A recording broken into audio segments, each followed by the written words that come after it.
From today, this house is mine. You better think about what you're going to do next," he said, looking down on me with a smile. My husband stood there, arms wide open, swaying happily as if he was about to twirl, surveying the spacious interior. We were in my family home. My dad was a wealthy man, and he also had a strong attachment to his home. The house he built and cherished is valued at $3 million. He left this beloved home to me before he passed away and ascended to heaven. And now my husband claims it as his own. Could it be that he thinks a wife's inheritance automatically becomes his? As I tried to explain that he had no such right, he proudly showed me something as proof. "I'm not making this up. This is the evidence." In his hand was, I'm Kay, 38 years old. I'm working as a bank employee at an online bank. Choosing this career was largely influenced by the importance and dangers of money taught to me by my parents, who were significant investors. Growing up in a wealthy family, I was taught to be strict about money from a young age. "Money is important. You have to protect it yourself." It was my dad's constant saying. Despite our financial situation, my parents didn't indulge my every desire. They made sure we lived a life similar to that of an average family. My allowance was a bit less than my peers, and we rarely dined at expensive restaurants. I went to a local public elementary school, not a private one. Because it was local, it didn't take long for rumors to spread about my family's wealth and my parents' network. "Kay's family is rich, huh?" Must be nice getting anything you want. You always have the latest games, right? Let me come over and play. The reality was, I didn't get everything I wanted, and I didn't own expensive things, but those comments became the norm. To be honest, it didn't feel good. I thought I lived a life not much different from everyone else. In upper elementary school, my friend Brina came to me with a problem. I broke Mira's game and have to pay her back, but I'm out of money. Kay, can you lend me some? Brina was a classmate who had become my friend that year. Didn't you talk to your parents? I don't want to get scolded. You're the only one I can ask about this. Wondering if saying no would make school awkward from tomorrow, yet knowing lending money was discouraged, I had to say, sorry, I don't have any to give. Seeing me like that, she cried and left. The next day, Mira, from the class next door, called me over. You ignored Brina when she asked to borrow money. Your family's rich, but you won't help a friend? Brina says she can't pay it back, so you should do it for her. I had nothing to do with it, but why did it end up like this? Though I thought this, I kept insisting I couldn't give what I didn't have. After listening disinterestedly for a while, Mira said, Your family's rich, so there's no way you don't have money. Why lie about not having it? You care more about money than Brina. You're abandoning Brina. That's awful. And then she left. From that day on, nasty rumors about me spread. Mira and Brina started spreading lies that I had swindled them out of money, or that I refused to compensate for the broken game console. The teachers quickly caught on and scolded them, but that only added fuel to the fire. Their bad-mouthing became more extreme, eventually reaching my parents' ears, causing Dad to come to my school. After a meeting between our parents, things moved quickly. I received a half-hearted apology from both of them, and have not interacted with them since. Now and then, they would look over and chat while laughing, but they never directly spoke to me again. During dinner, Dad smiled troubledly. Hey, next time someone asks to borrow money or for a handout, just say, Dad forbids it. You don't need to say whether you have money or not. If they persist, tell them it's forbidden, but you'll see if something can be worked out if you talk about it, he advised. I was fed up with money troubles. I firmly nodded to Dad's words. From then on, I didn't bring up money myself. I was careful not to invite friends over to my house after advancing to the next stage of my education. I became more discerning about friendships, focusing on their inner values. Even as an adult, I was extremely cautious to avoid financial troubles. and immersed myself in work to avoid unnecessary prying. At 28, one of my few friends introduced me to Cedric, my now husband. From the first meeting, he looked at me straight and was an honest talker. He was a year younger than me, but looked about 5 years younger. I was drawn to Cedric's honesty and brightness, and we married 2 years later. The wedding was decided to be a grand affair. My parents, worried about my lack of masculine presence even past 25, were always anxious about whether I would marry. Delighted by the marriage, they insisted on spending money for a grand celebration. Cedric also said, "It's a once-in-a-lifetime event.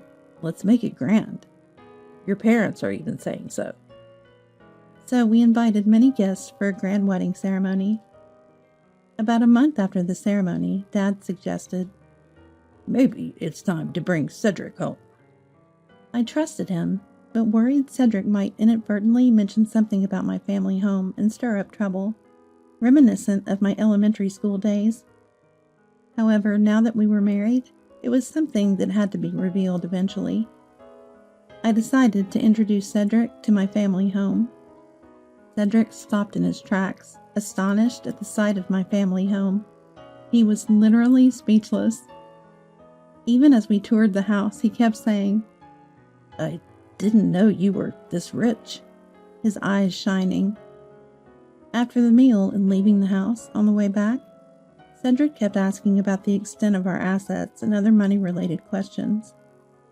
I dodged, saying I didn't know much about my family's finances, but I had a bad feeling. Months later, I received a call from Mom. "Your dad has to be hospitalized," she said. "What? Why? Is he okay?" I was so shocked I didn't know what to ask. "The doctor said they'll run some tests. Dad hasn't been feeling well lately. Remember, he didn't eat much when you guys came over."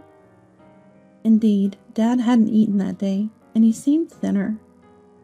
"We'll be told the results of the test this weekend. Could you come with me, Kay?" "Of course, I'll make arrangements and be there." I was genuinely worried about Dad. That weekend, Mom and I went to the hospital to see Dad. He seemed energetic, but somehow he appeared to have lost his strength. When I spoke to Dad, he smiled and simply said, "Sorry for worrying you. Can't beat age." A few minutes later, we were called in by the doctor, who informed the three of us about Dad's condition. It was pancreatic cancer, stage 4. It had metastasized everywhere, and surgery was not an option. I was speechless, and Mom broke down crying. "How could this be? He always took care of his health."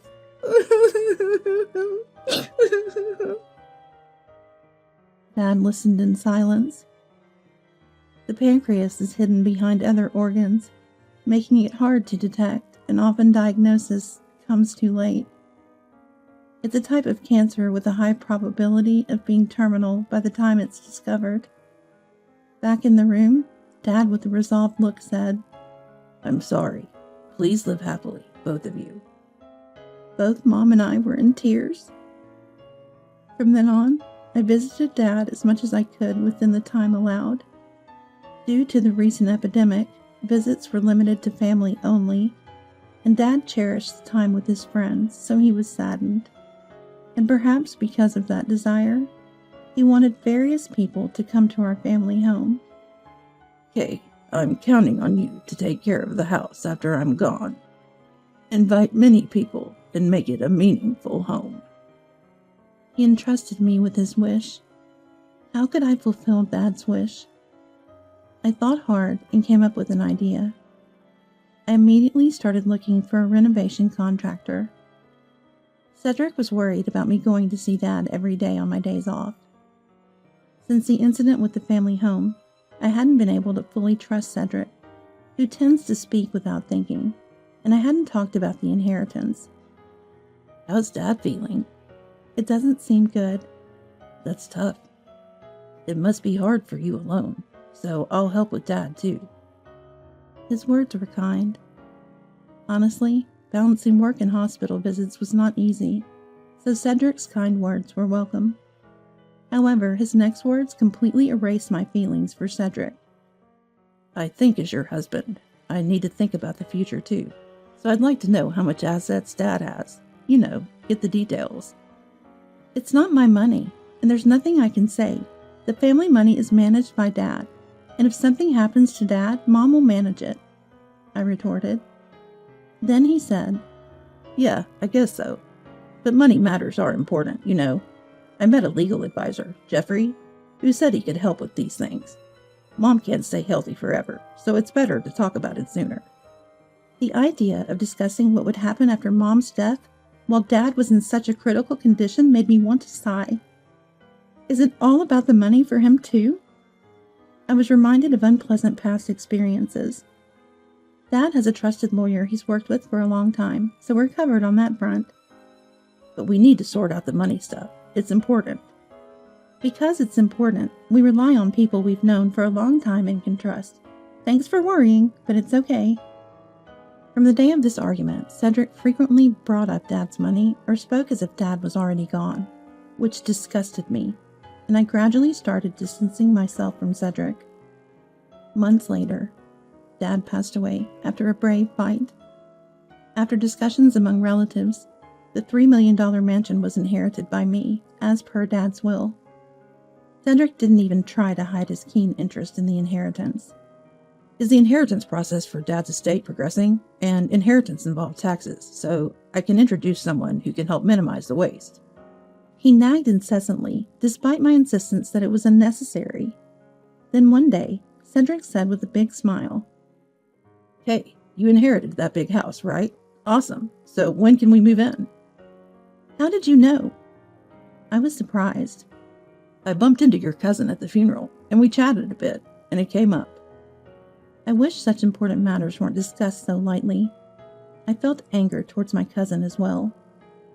I did inherit it, but it's too big for just the two of us. We're not planning on living there. What? Why did you inherit it then? Leaving it empty would be such a waste. Let's live in that mansion. A happy life awaits us there. We've already decided as a family not to live there. What? Why do you decide everything without discussing it with me, your husband? I had explained to Cedric multiple times that the inheritance does not become marital property, but he seemed not to understand. But more importantly, I had a goal to fulfill Dad's wish of inheriting that house. Feeling ignored, Cedric began to show clear hostility toward me thereafter. He attended Dad's funeral, but did not help with any of the subsequent procedures. After the funeral, there was no time for the family to catch their breath. I was busy with inheritance procedures, memorial services, and paying visits to Dad's friends. 1 month passed, then 2. When things finally started to settle down, and I came home, Cedric greeted me with a nasty smile, saying, I have something to talk about. Sit down. Curious, I listened, and he suddenly started saying, I changed the title of your family home to my name. Here are the documents as proof. He placed a document on the table. It was labeled as a title change report. I was stunned. Marrying you was a mistake. I didn't realize it when we were just dating. I didn't know you were such a gloomy person with no friends and low communication skills. Your family is rich, but your own income is low. You're really useless. I thought it was okay since you do the housework, but I can't stand being with you any longer. However, I can hire you as the maid of that mansion. It'll be a low salary, but you can live in the house Dad left behind. How about it? Will you refuse? If so, then it's divorce. I don't need you. Get out. And he put the divorce papers on the table. Angered by his sudden insults, I retorted, What are you talking about all of a sudden? Changing the title? You can't just do something like that on your own. I had the legal advisor, Jeffrey, arrange it. What? Well, you'll regret it, but I can no longer be with you. It's divorce. I signed the divorce papers, packed my things, and left the house. As I walked to my family home, I reminded myself how easily money can change people. The next day, Cedric called me. "Give me the keys to the house. It's mine now." "Don't joke. It's not your house. It's a precious family home inherited from Dad." I hung up the phone. At first, he wasn't like this. Money changes people's hearts. I was reminded again of the dangers of money. Now, what to do? As I was contemplating, a loud alarm sounded, indicating the home security system had been triggered. There was a pounding at the door. "Open up, Kay. This is my house." Cedric was trying to force his way into the house, activating the security system. "I don't understand what you're saying. This has always been our family home," I said through the door. "Don't mess with me. I've done the paperwork properly. Open up now." The sounds of trying to unlock the door and banging continued. I ignored it. Soon the security arrived, and Cedric was restrained. I opened the door from the inside and told the security, "He's a stranger. Please take him away." "What are you saying? I showed you the documents yesterday. With the legal advisor's help, I've become the owner of this house."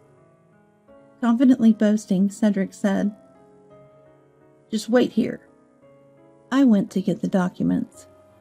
Returning to the entrance, I showed Cedric a copy of the real registry certificate. "This house is undoubtedly mine, and the inheritance registration is completed. Here's the proof, see? Your so-called title change is fake." Cedric looked dumbfounded. "You know, just because someone is a legal advisor doesn't mean they can change the title without the owner's consent." I could see the color drain from Cedric's face. "Can't be true. Jeffrey said he'd do the paperwork for me because we're friends, even though it would cost money. That's the job of a legal advisor." "Hey, is that person really your friend? Where did you meet him?" I couldn't help but ask. "When I mentioned that your dad was wealthy and eventually some of that money would come to me, he approached me, saying he could help with inheritance tax issues or advice on estate distribution. He seemed very trustworthy. Even about this house, when I mentioned you inherited it, but wouldn't live in it, he said that although the paperwork would be a hassle, for $20,000, he could change the title to me, your husband, so I had him do it." Cedric's face looked like he was about to cry as he spoke. He took out his smartphone and started to make a call. "Jeffrey, please pick up." He redialed again and again. "Can't be. Why isn't Jeffrey answering?" "Didn't you think to check how inheritance registration works or what the costs are usually like before asking? You bought a useless piece of paper for $20,000. You're such a fool. That Jeffrey guy is just a scam artist, right? Talking about money to anyone who listens, and getting easily tricked by those who approach you. Cedric, I thought you weren't a bad person, but you changed completely after being dazzled by money. Goodbye." As I tried to close the door, Cedric pleaded desperately. "Wait, Kay, I was wrong. I want to start over with you. Please cancel the divorce." "Too convenient, don't you think? Security, please take him away." Cedric was escorted away by security. Afterwards, living at my family home, I enhanced the security. Both Mom and I changed our contact information. Cedric tried to visit a few times, but was turned away by security each time, and eventually stopped coming. 3 months later, amidst the chirping of cicadas, a gathering was held with relatives Dad was close to. A familiar figure appeared.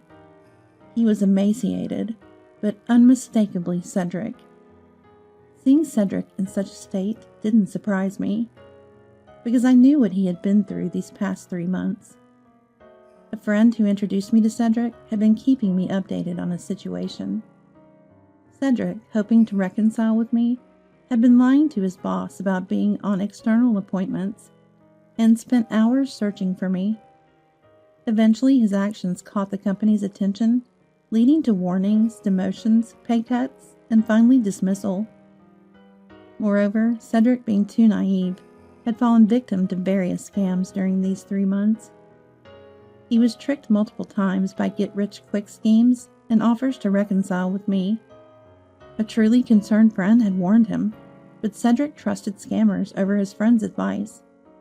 As a result, Cedric was drowning in debt and abandoned even by friends and family. Now Cedric stood before me, having lost everything: income, family, everything. He wore dirty clothes, not fit for mourning, clearly out of place. Before I could call security, Cedric collapsed to his knees as if falling apart, then suddenly started prostrating before me. Kay, I'm truly sorry. He apologized loudly, rubbing his forehead on the ground. Such an act naturally attracted attention. The people around us stared at me. Stop it. Not here. This isn't the place. Today is an important day for Dad. Leave. I whispered to Cedric as quietly as possible. I wanted the family gathering to proceed smoothly. This was my sentiment toward Dad. I didn't want to disrupt the important event for Dad. However, Cedric, not considering my feelings, kept apologizing profusely. I really regret everything. I'm begging you, help me. You're all I have left. He cried out, starting to sob loudly. His loud disturbance was undeniable, and soon, the relatives who had been watching came over. What's happening? Are you okay? Did Kay do something? What is this man doing? Voices of various kinds could be heard from the crowd. I didn't like it. If things continued this way, the attention at today's event would shift from Dad to me. Enough is enough! I raised my voice. This gathering of relatives is being ruined. How long do you plan to bother me? I don't want anything to do with you ever again. Security, please help. He's a stalker. Security rushed over and lifted Cedric by his sides. Kay! Kay! Even as he was being taken away, Cedric continued to shout my name. I apologized to those around me. I'm sorry for causing a disturbance when you came here for Dad. The rest of the Bond Festival passed without further incident. That very day, I went to the police to discuss Cedric and mentioned that I would file a report if anything happened. To completely sever ties with Cedric, I moved out of my family home. In fact, I had planned to move away, so the move just happened a bit earlier than scheduled. Since I had already somewhat decided on where to move, the relocation went smoothly. Afterwards, a friend kept me updated on Cedric's situation. Apparently, Cedric continued to visit my family home, but was seen crying after seeing the renovated state of the house. Cedric couldn't forget the life we had together and the hope of becoming wealthy, and he spent his days listlessly without any motivation. Then by chance, he saw a news program featuring Jeffrey. It turned out that the legal advisor Jeffrey, who had deceived him, was arrested for another fraud case. Realizing that those who do wrong eventually face punishment, Cedric managed to find some solace, and has since earnestly been job hunting, finally landing a fulfilling job. As for me, after Dad told me in the hospital to invite various people and make the house meaningful, I meticulously planned to turn our family home into a rental villa. I had selected a renovation contractor early on and had a clear direction so everything proceeded smoothly. Now the mansion that was once our family home has been transformed into a rental villa, which I manage with Mom. The last time Cedric saw the family home, it had already become a rental villa. The operation of the rental villa, with its good location and large garden, is going very well, and I have more opportunities to talk with Mom, making my days very fulfilling. Dad, this was the right choice, wasn't it? Every time we have guests, I talk to Dad in heaven. I'm glad I could fulfill Dad's wish.